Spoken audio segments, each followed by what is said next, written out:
Welcome to the Church Communications Podcast. We want to help you become a church communications expert. We understand it's a challenging and ever-changing role because we worked in the church too, which is why we built a community of over 30,000 church leaders that are ready to support and cheer you on. Your hosts for the show are Katie Allred, Kenny Jahng, with special guest host from the Church Communications team. They're here to help you and equip you to better reach your community. We'll talk shop with practitioners, professionals, and communications experts about what's working, what's not, and what's next.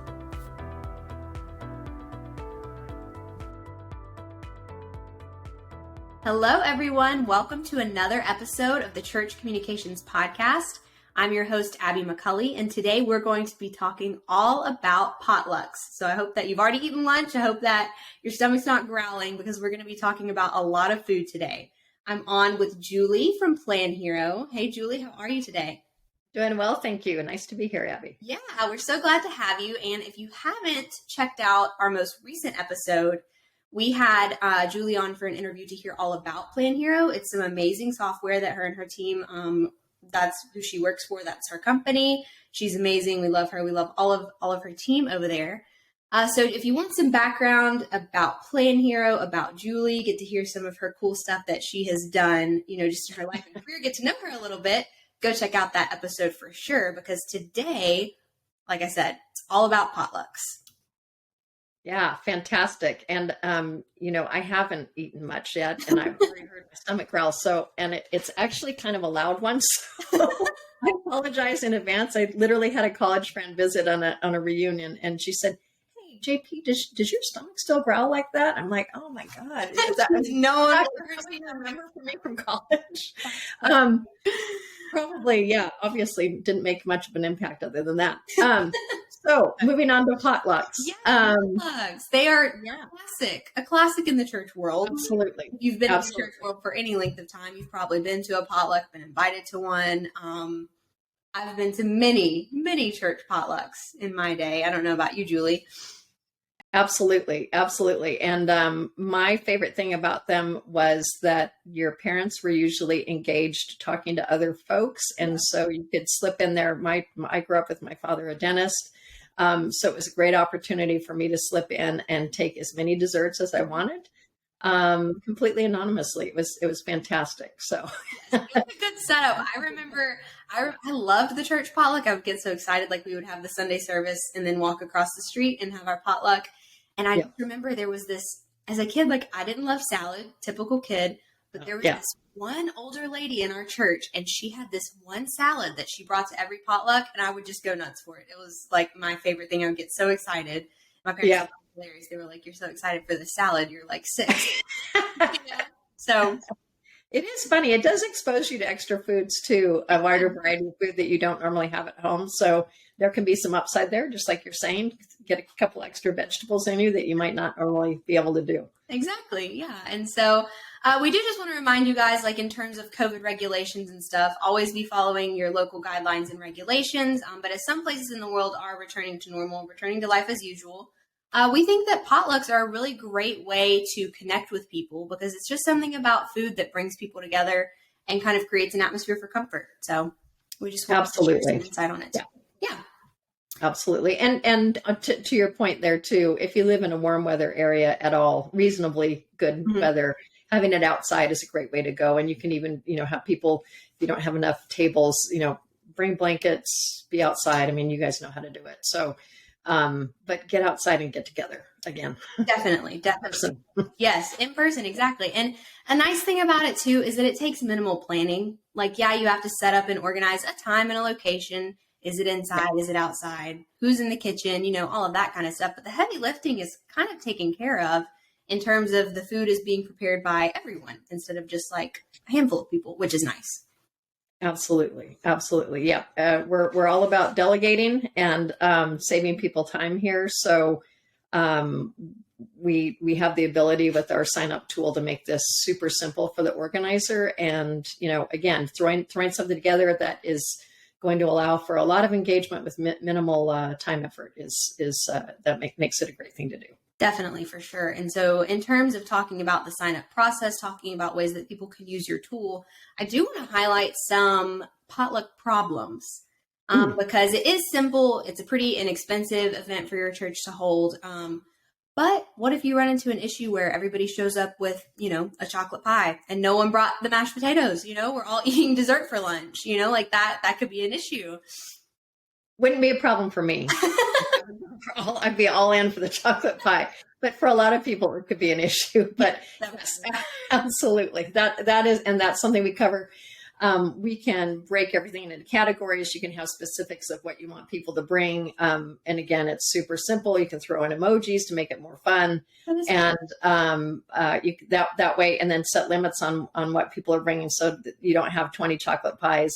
You've got definitely those mashed potatoes. We've got to get there too. We love that. I care about the mashed potatoes. I need them to be there at my church potluck.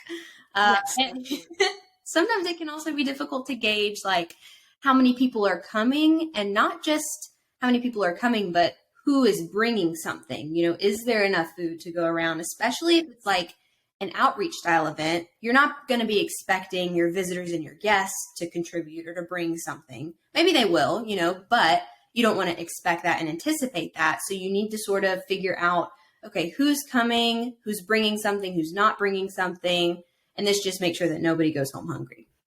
Absolutely. And we have an attendance tracking feature that can be part of the sign up. So, and then you can choose to display the attendance for how many people are coming and who's coming or not, which in this case, you would definitely want to do that. And so you would always know when you're looking, you would have the ability to adjust how many dishes of what you're bringing. So if you start to see that attendance really going up, then you can make those adjustments. And we've got a message invitees feature, so you can send out through our app, hey guys, this is great. We've got tons of people coming. We've just adjusted up, we need more chocolate pies. I love the chocolate pie. I love that we're attached to that as an example. I know, I'm really down for that. And my example didn't include it, and I'm kind of bummed now. So. I'm like, I'm really wishing I had some right now. I'll show you how to add it in. Perfect. Yeah. Well, why don't we actually, okay, so we want to talk about how to create a more organized potluck experience using the PlanHero tools. So this podcast episode is actually available on our YouTube channel as a video. So I think, Julie, why don't you pull up a screen share and we can sort of walk people through how it looks. And if you are listening to this just audio only, we'll explain it, we'll talk you through it. But if you are really interested in seeing how streamlined the whole process is, I would recommend checking it out on our YouTube channel. We'll link that in the show notes below. But in terms of attendance, like you were just talking about, I'm curious to know, like, okay, that sounds simple, but how simple is it? Like, do I need to, I'm thinking in terms of the user, this person is signing up who wants to bring the mashed potatoes. Okay. Yeah. Are they going to need to go through a whole process of creating an account, remembering their password, signing up, all for them to just click a box to say they're bringing potatoes? Because I feel like if it's complicated, they're more likely to just be like, whatever, forget this. I'm just going to show up and bring it, and it'll be there and people can eat it. You know what I mean? Yeah, totally. And that's a hard no. You don't have to do that.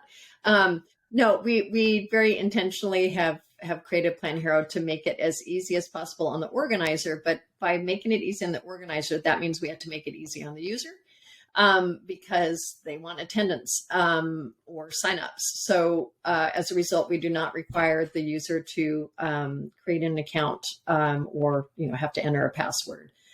Which for us isn't great because, of course, we'd love to capture that, but we would much rather have happy customers than be grabbing everybody's data. So that is not required at all. Long-winded answer to that question. Yeah, no, that's good. That's awesome. And there are other ways to collect the data, right? Like, it's not like that's absolutely, and you've lost it. But right. Thank you for pointing that out. Yeah, because of course, as a church, you want to know who's coming and what their email addresses are, so that you can contact them later. So when they go through the sign up process, they will enter their name and email address. And if you want to, you can require a phone number as well. In the context of something like a potluck, I wouldn't do that, right? Just because it's one more step for the user and you don't really need it at this juncture. Mm-hmm. But they'll enter their name and the email address and click confirm, and then they're done.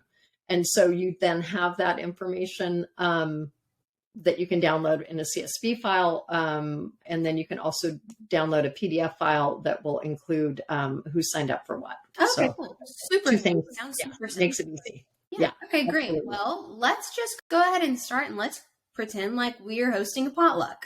Okay, let's pretend. I like that. Yeah. So I did skip the step of actually creating the new sign up just because it's super easy. It's New click and sign up. go. Right. So I set up a draft for us here, which all that means is I put in the title and I put our church. Of course, you put the name of your own church, and I already entered a description in here just because that's typing that you don't want to watch me do. It's embarrassing.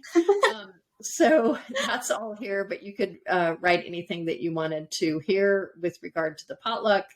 And then you just want to add your dates. So if we were, saying this is a nice April before Easter, and maybe it's going to be after church, maybe. Okay, so this is nice. So we've got our title and everything at the top. We've got an area for a description for stuff that people need to know. Yep. And here for our dates and location fields, we've got date, we've got start time, end time, important.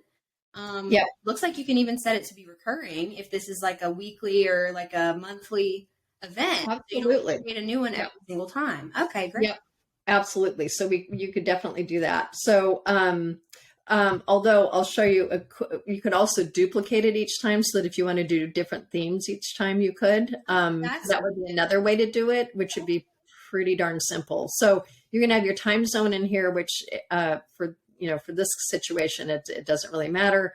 Meaning it's your local time zone, and then maybe it's at a park. So Gates Park, and then you can plop in that address there, which is nice. That's connected to Google Maps. Once you start typing that in, you're going to start to see some options for where that is. I think I just made up an address that doesn't exist. But that way, anyone going to it will have it in their reminders that they receive, and then they can just, pull out their phone and follow it via Google Maps. Okay, that's super nice. Yeah, because it is a hassle when you have to copy something from one place, copy it over to your map. Exactly. Did I put it in right? Am I actually going to am I showing up at the right place? Yeah, that's super helpful. Exactly. Okay, exactly. Cool. So there's some form of a main street there. Great. Okay. So we've got our dates and our time, our date and our time and our address in, and then the next thing to do is just start adding your list of things to do that you need. So in our case, we're going to start with a simple sign up list. We have 3 options here: simple signups, list with time spots, and collect money list. We'll talk about those 2 later. But simple sign up is just for things like this, like food items. So if I say main dishes, see, I told you about my typing. So main dishes. And I have a question about that actually. So what I'm watching you here create the list, creating a main dishes list. So I was actually curious about this. I was thinking in my head, is everything already put in there? Do people put things in themselves? Like, is someone I'm just thinking like they have a family recipe that they call, like cowboy casserole. Yeah. Really knows what that is, so how, like we may not know what that is, but they do. So is it up to them to put it in? Do we give them options? Is there a pre-approved list of options? Like maybe in terms of like what you're asking for, what your needs are, or like you said, if it's a theme, maybe you're following like it's a Mexican theme and it's tacos, and you want everything to kind of go together. So sky's the limit. You can do anything you want, okay. and you can make it however you want, based on a theme, or like you could also say, casseroles, and then just say, please write what it is, and maybe let us know what's in it if you wanted to. You could write mystery meat, like at the cafeteria when you were young. So it's really up to you. I actually made a list in advance, so I'm going to add it as bulk items here. So in my case, or in the case of a church, if you've already done this several times, then you could do the same thing and just have a list that you keep somewhere in a Google Doc, or I've got it in a note file over here. So once I add that in, see, it automatically populates them all as individual items. That is so nice, especially if, say, you have like, I mean, I'm even thinking how this could work for like a youth night, and like, every other Wednesday, the youth kids always have hamburgers and you just need that same thing to drop in. That is Exactly. really, really convenient. You don't have to type it in Nope. 1,000 times. Okay, great. Exactly. Keep adding it in. So yeah, we actually added that bulk load at the behest of one of our customers who was like, hey, we've got a lot of stuff to add in. We've already got it there. I don't want to type, copy and paste each time. So that's why that's there. It was all based on customer need and input. And then you could just adjust the amount needed. Like, so if this is, a big church, then you need a lot of hamburger buns. So, or you can just highlight over it and type in those numbers. So you just go through and you would adjust these as needed, and then add it in and create that list. Wow, that was really fast. I was picturing that taking a lot longer. Nope, done. That's awesome. And then, so we could just keep on adding these lists. And like I said, I had a few already pre-populated. So those were, I had that all under main dish, but I've had some salads under there too. But let's say that we needed some drinks. Okay, so we're basically creating subheadings within our main sign up list. So we've got a list for main dishes, we've got a list for drinks, and under each of those, we've got lemonade, sweet tea, water. And then under all of our main dishes, we had our hamburgers, our hamburger buns, we had all of that stuff. And so it's nice that we can keep it all separate, because someone may already know, maybe they're not the best cook. Maybe they're like, I'll just be happy to bring the lemonade. So they can just scroll straight to the drinks tab and select that. Okay, cool. Yeah, absolutely. Or, you're working late or, all week and you're not going to have time to cook. So that's an easy way to do it. I like that you added sweet tea out west. We never hear that. And I love it. So I keep forgetting about it. So I liked hearing that. Yeah, down here in the South, sweet tea, it's synonymous with a glass of water, honestly. So I love that. I love that. That's perfect. Mm-hmm. And then I'm just going to throw in just to round it out desserts because desserts. Because we need the chocolate pie. Exactly. And like I said, I had this little list here. So this actually gives me the opportunity to show you how you'd add an extra one. So let's say I put all these in and I'm like, oh shoot, I forgot chocolate pie, my favorite thing. So I throw in chocolate pie.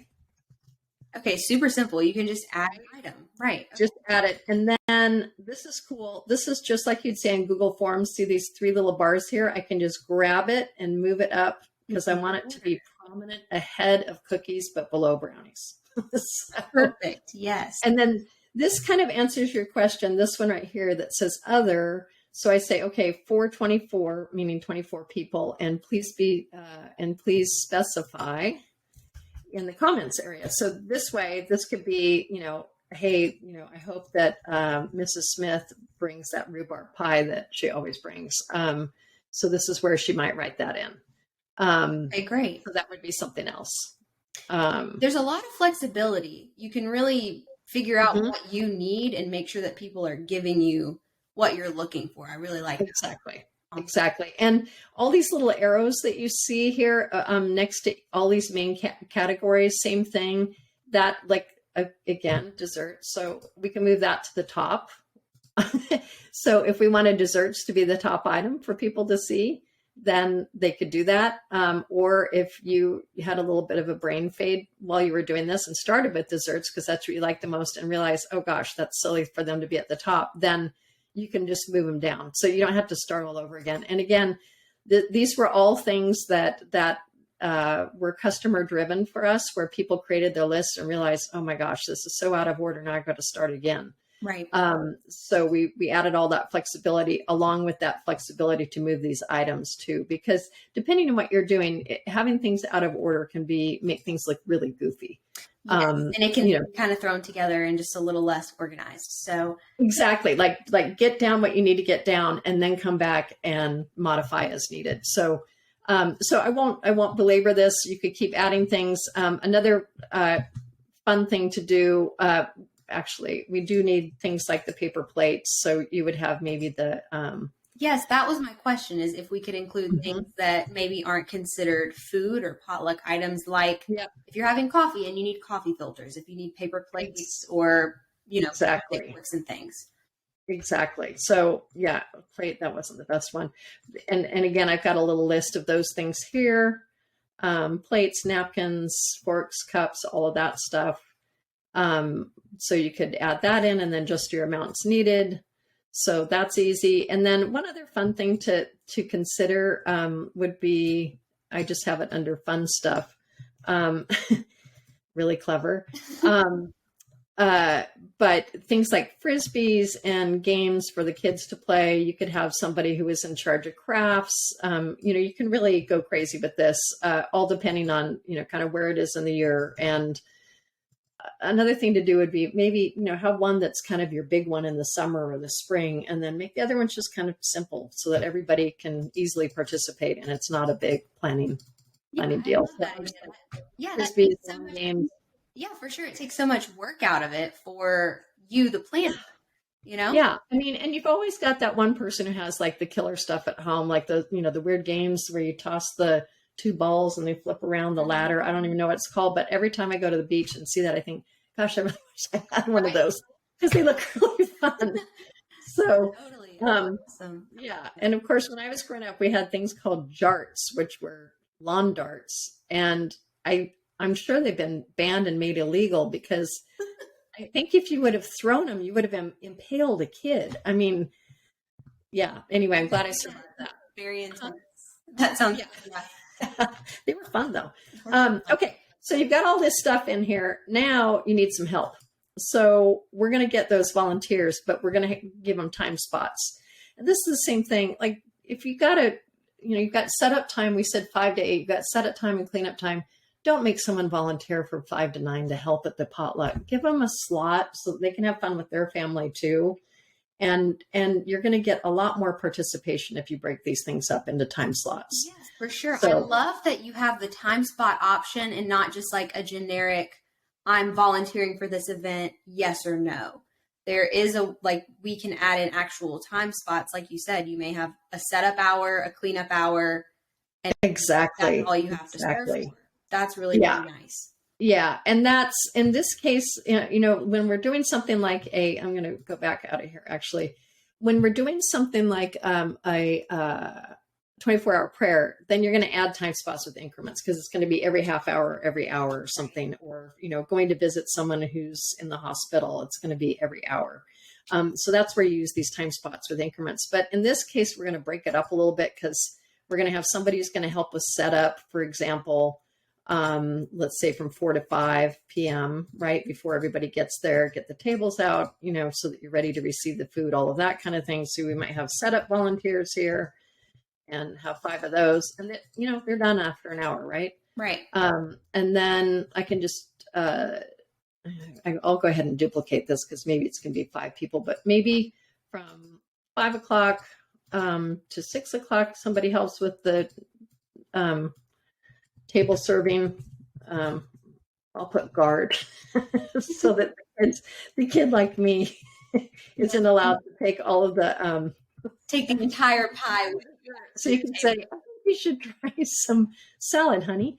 And then click duplicate, and we can have those servers again from 6 to 7, right?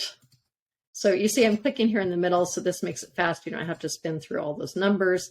And we'll have the guards go ahead and work all the way until 8 o'clock when it ends, right? So and then as I'm watching you do this is super easy. One, because of the duplicate feature. That's really nice because you don't have to come into the window, create one, close it, create another one, and start all over. Exactly. You can duplicate it, but it still allows you the flexibility of changing the name each time. Yes, and absolutely. the time each time. So that's really convenient. Yeah. And on this one that I just duplicated, so I'm going to make this from 8 to 9, and this is going to be cleanup crew.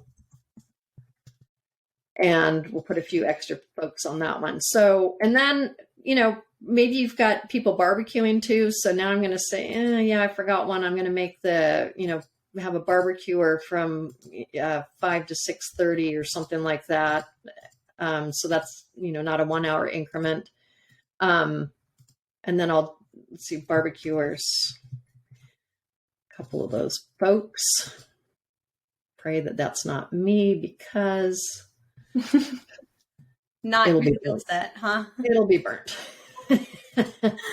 My husband's really good at it. Okay, so whoopsie, I changed the wrong one there. That was not cool. So let me change this to 6:30. Got it. So I love your point too about how this really ensures that you're probably going to get a greater response from your volunteers, because you're, like you said, you're not asking them to commit 5 hours. They're not committing their entire evening and giving up the fellowship and getting to, enjoy the meal. Exactly. And that's part of why they're there, right? I mean, a huge part of why they're there is to have that fellowship and spend time together. And that's, gosh, I mean, at the end of the day, that's such a huge part of why you're at church, right? So, okay, I think I was talking a little more than I was thinking. So I think we've got this. The good news is, once again, we can always change it. And this is just a placeholder, and it may not make sense for your church. You may not need a cleanup crew. You may have, someone that you've hired to do that separately, or, whatever. So I love that it's flexible in terms of being able to create whatever your church needs, whatever your specific event. Absolutely. It's not Absolutely. Yeah. Absolutely. And so now you see, we've got the whole list. We've got all the list of things for people to bring. And then we've got the volunteers that we need. And we've got all those different time spots all set up, easy. Like you said, hey, I can volunteer for an hour. That's easy. Right. So we've got all of that. So now let's say that we also want to collect money, because you noticed we only had funds but no meat. Yes, I was thinking about that, because I have seen a lot of churches do that, where they will provide all the fried chicken, you guys bring the sides, or we're having hamburgers and we'll do that. Everybody else bring the snacks and the drinks and the dessert. So sometimes they do like to collect money, or even potluck I've seen could be a fundraising opportunity. So maybe this is a potluck fundraiser, and to attend the potluck, you just are asked to give a donation. So great point. Show how the money works. Yep, absolutely. So these are our collect money lists. And when you first start, you're not going to see this option here, because you have to set it up, and have to set it up means you got to take a couple minutes to connect with Stripe, which is our payment processing partner. So they're huge. They're the biggest privately held company in the US now, I think. Actually, they're doing great, and we love them. So it'll be an easy setup for you guys. Also, we talked about that a little bit in our previous episode, our intro to PlanHero. So if you want to see Julie talk us through that whole process, definitely check out that episode, because she gets more in detail in that one. So go ahead. Excellent. Thank you. So let's say that this is, we'll call it donation for main course. And so we'll say suggested per person. And so maybe it's $5 a person or $10 a person. Let's put 5. And then we just make this unlimited, because of course we want to collect as much as we can.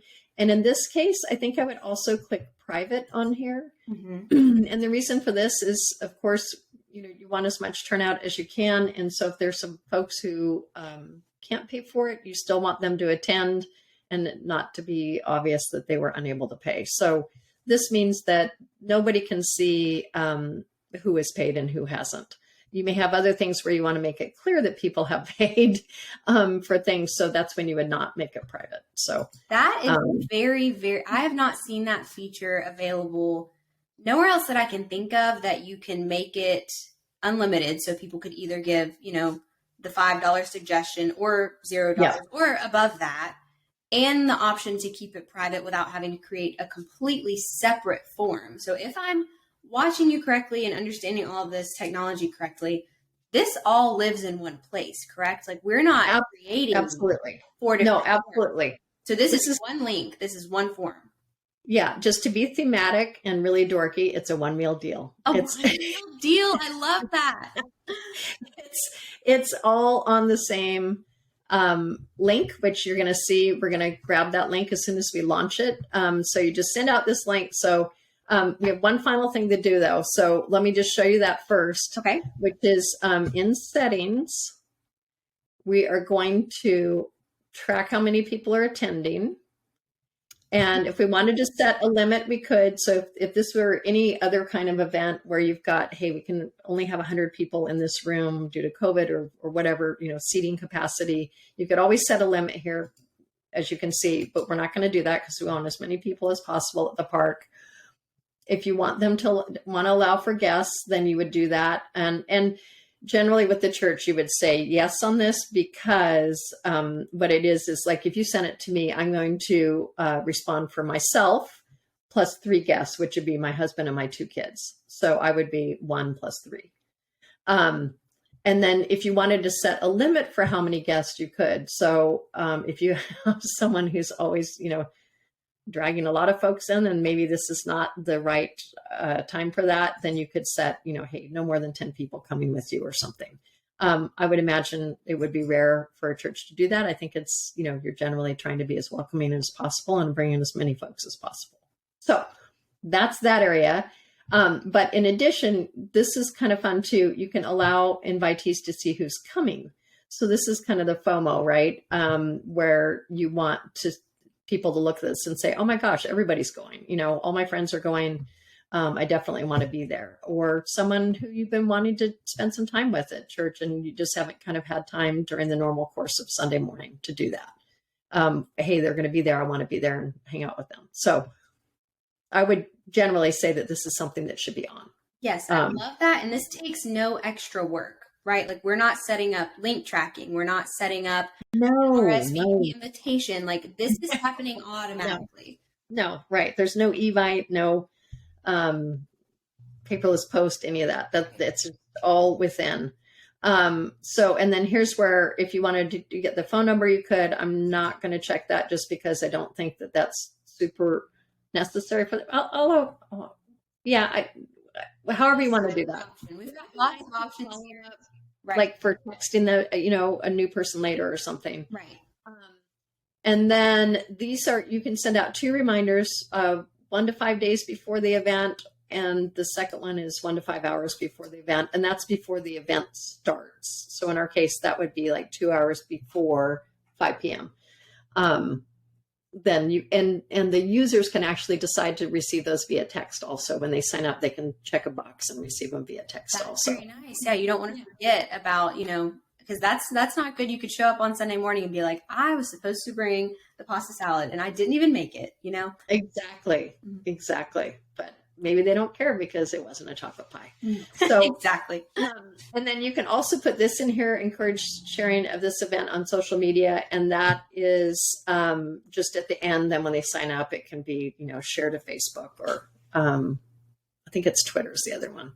And then you click save and then you launch. So we just click the launch button. There's another little review of everything we just did. And now it's launched. Now I copied the link on the little green copy link button. And then I can paste that into the like a church email where they're already receiving emails from the church and just send it out through that. However you guys do that, MailChimp, whatever. Post it to your Facebook page, maybe boost it to everybody who likes your page so that everybody sees it, and let the sign up start rolling in. So here's how it looks. The attendance is right here at the top. If I clicked yes, then I could add my guests. And then we've got all the main dishes. We've got the drinks, desserts, other stuff, volunteers, and then the donations. And again, you can move, if you wanted donations to the top, you just click that little puppy there, the arrow, and move it up. So you can really play with it as much as you want. I was looking at that from the user side. This is actually how it looks to the user. Yes, I would encourage you, if you are listening to this in audio only, check out this video on YouTube and look at what this form looks like. It's so clean. Everything is so clearly labeled. I love that the donation point down at the bottom has a little notification that it is private. So people don't have to worry or be concerned. And that is not visible on the other ones. So that's a really neat feature, but you can see how many spots are available, that the things that still need to be filled. It looks very simple, very clean. It's not confusing at all. you know what you're signing up for, and you're doing it all at once, which to me is one of the greatest benefits, because you don't have to have a separate form for each separate thing, right? Like I don't want to fill out, yes, I'm coming to the event. Yes, I'm filling out a form of what I'm bringing. I'm filling out a form of who I'm bringing, filling out a form of if I'm volunteering. That would just be a lot. So this is a very simple, all in one, click, click, click, and you're done. Yep. Absolutely. Absolutely. So that's it. I mean, and then if you needed to go back and edit anything, you know, like you realize, oh my gosh, we've got hundreds and hundreds of people coming. Right. Okay, great. I need more people for setup. Super. Now I just super nice. And you don't even have to change that. You don't have to repost or reshare. No, it's just automatically there. So it'll show up. And then if I wanted to, well, we don't have anyone who's signed up yet, but we would normally then have a little button here that would say message invitees. So once people are all signed up, then I could send a message here that said, hey guys, if any of you can bring an extra dish, because we have so many people, please click it again, or just, you know, double whatever you were bringing before. You could send that out. Or, hey, it's going to rain, canceled, which would be a total bummer, but you can get that out too to everybody who's responded that they're attending. So, well, that is super helpful. I was actually thinking about that. If the location changes, if it rains, if we have something else pop up, that's a really nice feature as well. Absolutely. Yeah. And that as soon as somebody signs up, then you're going to see another button there that allows you to do that. So it makes it really easy, and it's all web responsive. So there's nothing to download. So somebody will get the email and they'll open it on their phone, and it'll all look nice and normal on their phone, which is that is amazing. Julie, thank you so much for walking us through this process. Absolutely. I love seeing the details, and I feel like I said, if you're listening to this, check out the video as well, because it gives you a very clear overview of just how easy this process is. And it was so quick. I mean, we've only been doing this for, you know, a few minutes, and we've been explaining and talking through everything at the same time. But if I were to just sit down and do this, I feel like it would not take me more than 10 minutes to get everything I needed done. So tell me this, if someone is interested in trying out PlanHero for their next event, for their next potluck, how can they do that? Do you guys have like a trial period, some sort of special promo for our listeners? What's the next step? We have both. So you go to app.planhero.com and you can start in there. We have a 30-day free trial. So you could probably have your first potluck on us. And see if you like working with us. And then we are actually offering church communications fans 15% off of an annual subscription. So if you use Church Comms, so the word church, COMMS 15, all lowercase, Church Comms 15, that'll give you 15% off of a rather inexpensive annual subscription as well. So yeah, that would be great. And sorry, may I point out one more thing, Abby, that I just realized? Yeah, absolutely. Because you talked about 10 minutes. If I click this little button here and click duplicate, and I say, this was the 2022 spring potluck. Now let's say it's the summer one. And I click duplicate. Then I've got a new draft for the summer one. And I change the color of it so everyone realizes it's a different one. And I can change anything on here, but it's all completely here set up. I just need to change the date and anything else that I want to change. So that's what I was saying. You could have multiple dates, but this would be kind of probably more fun because you could separate with color and different emojis and all of that. So I love that, because it allows you the flexibility that you're not tied to what you did before. Maybe you want to make some adjustments, but it saves you so much time. You don't have to reinvent the wheel every time you have another event. Exactly. And that's, we want to save you time. And also you'll note that there are no ads anywhere because we do not have ads on any of our signups, on our dashboards, on our email notifications. So, so if your parishioner has been searching for new undergarments, you're not going to wind up sending this thing out with a Victoria's Secret ad on it. That is important to note, because a lot of people are not aware that their ads are coming from things that they've searched. They may think that the church is sending them an ad for something that they were not expecting or wanting to come from the church. So that is very important to note. Exactly. Yeah. Thank you so much. Inappropriate. Yeah, exactly. Well, thank you so much, Julie, for sharing all of this information with us. Be sure to stay on the lookout for more episodes about how you can use PlanHero and different strategies that you can use to engage with your congregation and your community, because we will be hearing more from Julie and from some of the other amazing people on her team.